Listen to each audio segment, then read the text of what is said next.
Je suis parti chez Warma, les cartouches chez moi. J'ai le bar, j'ai le bal, j'ai le bas-coup des tout. L'heure tardive, les élus s'envoient dans le pif. Quand je reçois une notif, je disparais comme shipper. Cheat bro, je passe la douane. Les deux mains sur le volant, le majeur sur les palettes. Fico pip pip, ouais ça vient de commencer. C'est les cités, ça prend pas la serre. Vas-y, c'est parti. Wesh l'équipe, bon bah c'est parti pour une petite vidéo actu du mercredi. Pas tout comme Fico. Bah l'équipe, pour commencer cette petite vidéo actu du mercredi, on a Rimka qui a sorti un son aujourd'hui qui s'appelle Jour de pluie. Et à la fin du clip en fait, il a annoncé la sortie d'un nouvel EP qui va s'appeler Lifatmat. Et c'est disponible le 6 février. Et ouais, le retour de Rimka, ça fait vraiment plaisir. Et en plus de ça, avec un nouvel EP. Ensuite, il y a un projet qui va regrouper les artistes du 77 qui va voir le jour prochainement. Et en gros, ça va s'appeler 77 degrés. Et ça va regrouper plusieurs artistes du 77. Et je rappelle que dans le 77, on a RK.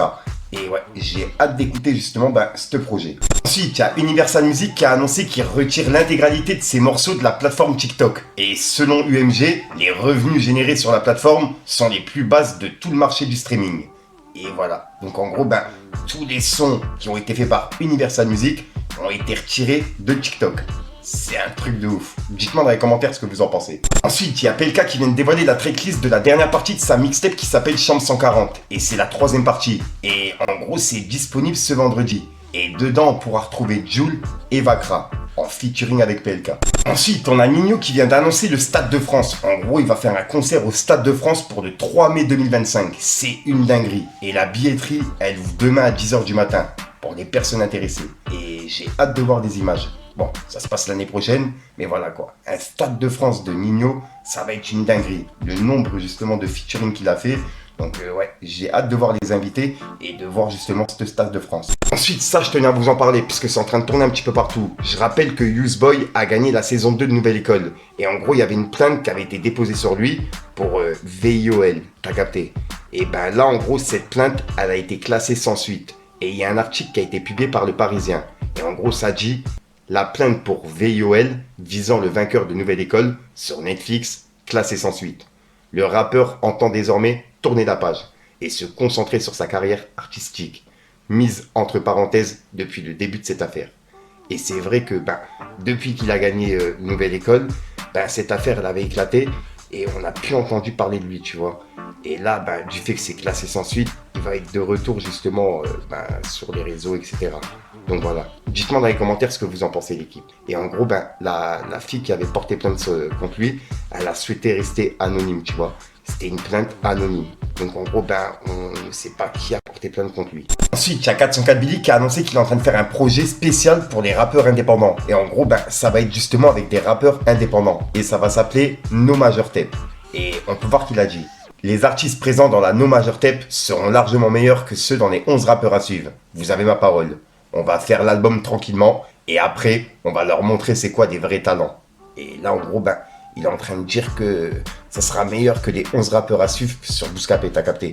Et que là, il y a une mixtape spéciale avec des rappeurs indépendants qui est prévue, fait par 404 Billy. Ensuite, on va aller voir du côté de Booba, puisque Booba, depuis quelques jours, il a rien publié sur les réseaux, puisqu'en gros, il avait été banni de Twitter pendant quelques jours. Et là, il est revenu en annonçant la sortie d'un nouveau son, qui va s'appeler 6G. Et je rappelle qu'il avait sorti justement 3G, 4G, 5G, et là, il y a le 6G qui arrive. Et c'est disponible ce jeudi soir, à minuit. Et on peut voir qu'il a écrit « Jeudi soir, à minuit, rien ne sera plus comme avant. Hashtag, la vie est une salle. » Voilà, t'as capté. Et juste après, dans les commentaires, il a dit « Les vidéos première écoute sur 6G, ça va être un cirque incroyable. » Et une personne qui a dit « OMG, la réconciliation entre Amine et Hugo et Booba. » Et Booba, il a dit « Jamais. » Puisque je rappelle qu'il les avait clashés, tu vois. Et il est en train de dire qu'il va jamais se réconcilier avec eux. Dites-moi dans les commentaires ce que vous en pensez l'équipe. Et en gros, il annonce la sortie de 6G et c'est en train de faire parler de ouf. C'est une dinguerie. Puisqu'en gros, il a publié des extraits de 3G, 4G, 5G. Et dedans, il clashait justement plusieurs personnalités. Donc en gros, dans 6G, à mon avis, il y a des personnes qui vont y passer. Si j'ai bien compris. Et je réagirai peut-être demain en première écoute sur le son 6G, si jamais vous le voulez. Dites-moi dans les commentaires. Et juste après, Booba, il a laissé un message qui dit « Une guerre est en cours qui façonnera l'avenir de l'existence humaine et le monde que nous laisserons à nos enfants. La race humaine est réduite à l'esclavage depuis des milliers d'années. Nous avons été maintenus dans une prison mentale par des élites obscures et des sociétés secrètes qui ont fait tout leur possible pour nous opprimer et nous empêcher de réaliser notre potentiel. Leurs mensonges deviennent trop visibles et circulent à l'échelle mondiale. L'humanité montre des signes de libération de la matrice. Il y a maintenant une guerre entre nos maîtres suprêmes et ceux qui veulent nous libérer. Et il a mis un drapeau pirate. Et c'est un message qui a pas mal tourné. Il y a plein de personnes qui sont d'accord avec ce qu'il a dit. Dites-moi dans les commentaires ce que vous en pensez.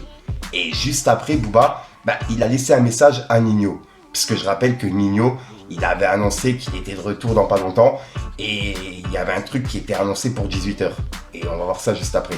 Et là, on peut voir que Booba, il a dit: Ninho, fais pas cette erreur. Le timing est extrêmement mauvais. T'es suicidaire ou quoi, frérot? Hashtag 6G. Et là, en gros, c'était par rapport au message de Ninho qui donnait rendez-vous à 17h30. Et c'est par rapport à ce que je vous ai parlé. Le Stade de France qui a été annoncé par Ninho pour le 3 mai 2025. Et en gros, Booba, il pensait que c'était un son, à mon avis, tu vois. Parce que c'était avant que Ninho, il l'annonce. Et juste après, Booba, il a réagi à un passage d'interview de Fred Musa, qui a parlé justement de Booba.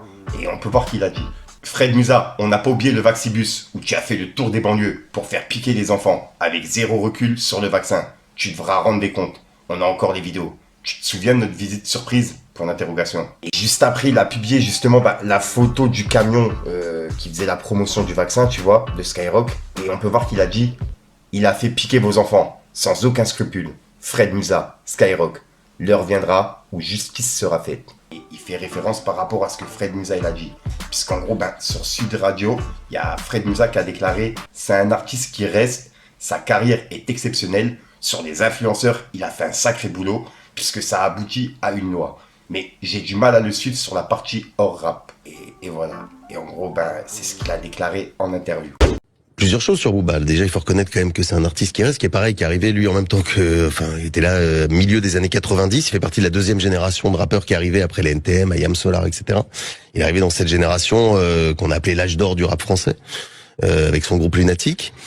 Il est encore là aujourd'hui, il remplit des stades de France, donc ça. Et puis il a toujours le son, il a toujours les sonorités. Dès qu'il annonce quelque chose, là je crois qu'il y a un morceau qui est prévu, il a commencé à teaser dessus. Oui. Il y a un engouement, il y a quelque chose. Enfin, faut quand même reconnaître, la carrière est exceptionnelle de Booba. Après, sur en effet, un coup je suis spécialiste contre les vaccins, un coup je suis spécialiste de la guerre en Ukraine, spécialiste pro-russe. J'ai un peu de mal à le suivre. Personnellement, j'ai de plus en plus de mal à le suivre sur toute sa partie hors rap. Vraiment, j'ai eu des trucs sur la partie influenceur. On peut aussi reconnaître ce qu'il a fait. Il a quand même fait un sacré boulot. Ça là-dessus, soyez quand même d'accord, puisque ça a même abouti à une loi. En tout cas, il fait partie de ces lanceurs d'alerte entre guillemets. Aujourd'hui, le boulot qu'il fait là sur un coup les vaccins, un coup la guerre en Ukraine ou c'est de l'opportunisme pour vous? C'est pas de l'opportunisme, ça m'inquiète surtout. Je me dis mais pourquoi on a assez sur les réseaux sociaux, assez de gens qu'on se pose des questions. Moi, je veux bien qu'on se pose des questions, en effet, sur le vaccin, qu'on mette parfois aussi des thèses, qu'on parle de tout ça. Très bien. Mais qu'on se dise, moi, j'ai la vérité, voilà ce que c'est, et je vous le prouve. Bon, si Booba était un médecin reconnu, je pense qu'on irait tous se faire vacciner à Miami. Et pour clôturer du côté de Booba, il vient de relaisser un communiqué, mais cette fois-ci, c'est visé pour Magali Berda. Puisque Magali Berda, elle disait comme quoi, il avait été mis en examen, etc. Et là, il a laissé un communiqué qui a été publié le 31 janvier 2024. Donc aujourd'hui. Et en gros, ça dit: je n'avais pas l'intention de m'exprimer sur le sujet, mais face aux inexactitudes et contre-vérités, je dois apporter quelques précisions. Contrairement à ce que raconte la plaignante, le procureur n'a jamais demandé de me placer en détention provisoire. Elle oublie surtout de raconter aux journalistes qu'en décembre dernier, j'ai gagné devant la Cour d'appel de Paris sur l'interdiction de la mentionner sur les réseaux sociaux. La liberté d'expression a encore une signification en France. Plutôt que de s'agiter dans les journaux et de rêver de me voir en détention, elle ferait mieux de préparer sa défense dans les multiples affaires dans lesquelles elle doit rendre des comptes, en espérant ne pas finir en prison. Communiqué, Paris, le 31 janvier 2024. Et c'est un message que Booba, il vient de mettre justement sur son mur. Et c'est justement visé pour Magali Berda. Dites-moi dans les commentaires ce que vous en pensez, l'équipe. Donc voilà l'équipe, c'est tout pour cette petite vidéo actu. Dites-moi vous ce que vous en pensez dans les commentaires et n'hésitez pas à mettre un petit pouce bleu pour soutenir le référencement. Et si jamais vous n'êtes pas abonné, je vous invite à activer la petite cloche, l'équipe. Fallait que je te parle d'un truc. Il veut se connecter dans le riff. Y'a de la coco que garder au frais dans le reefer. Heure tardive, les élus s'envoient dans le pif. Quand je reçois une notif, je disparais comme shipper. Je passe la frontière avec du tricif qui bulle. Partout où je passe, y'a mes traces sur le bitume. ça va mal, moi c'est Eisenhower. Rien ne me résonne à part ma douche et Raph. On passe la soirée, on est des affranchis. La ligne est verte, on est cartouché sale. Moi je suis partout chez Wama, les cartouches chez moi. J'ai le bar, j'ai le bal, j'ai le bas-coup des tout. Je serais millionnaire si on payait mes doutes. Je vois le mal dans le bien, j'y vois bien quand c'est flou. Bro, je passe la douane, les deux mains sur le volant, le majeur sur les palettes. Parle-nous de tes poches, au lieu de nous parler de ta mallette. J'ai croisé leur mère, elle parle de misère d'Alep, c'est chaud ma gueule. Aucun d'eux aime le son de la guitare, pourtant ils ont dansé. Tu prends des petits balles, tu parles danger. Te plaît pas, je garde le silence, j'en ai tant chier. Donc voilà le clip, ouais, j'ai rien d'autre à rajouter, juste qu'il y a 2 vidéos actu qui arrivent dans la journée. Donc voilà, pour les personnes intéressées, active la petite cloche pour ne pas la louper. Et encore merci à ceux qui le feront. Enfin bref, je suis déjà sur fond de mes croustillantes, une nouvelle vidéo et une nouvelle exclue. Pour ceux qui comprennent pas, je dis une nouvelle minute croustillante, une nouvelle vidéo et une nouvelle exclue. Donc voilà, vu que je parle rapide, t'as vu, on sait jamais. Enfin bref, peace les gars.